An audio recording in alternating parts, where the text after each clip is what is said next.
Davyne for Through the Ropes University, always keeping it 100 for my people. That is what I do. My message today is specifically for students. So if you're listening to me today, I hope this is going to help you with your studies. I want to talk to you all today about standardized testing. That's that big test that exposes what you do and do not know. And it's the test that I always did poorly on, not because I wasn't smart, but because I did not prepare correctly. And I want to show you all how you can prepare correctly. For example, when I would be in class and my teacher would say, hey, on tomorrow we got a test on chapter 10. I knew to go home and study chapter 10 and be prepared for tomorrow. So I would go home, study chapter 10, come tomorrow. I would execute, do fairly well, get a B, maybe even an A, and I would be good. But weeks down the line, when the big standardized test come, the test is on all the chapters that we had learned throughout the school year. So we going back to chapter 7.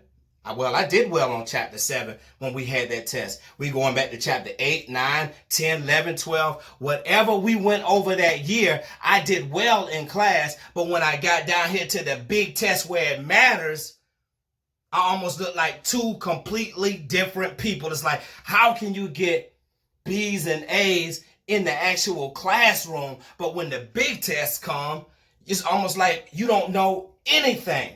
So now I'm in a pickle trying to figure out what is going on. How can I do well here? But then when I get down here where the big standardized test is, the test that matters, and I cannot perform like I'm performing in my classroom.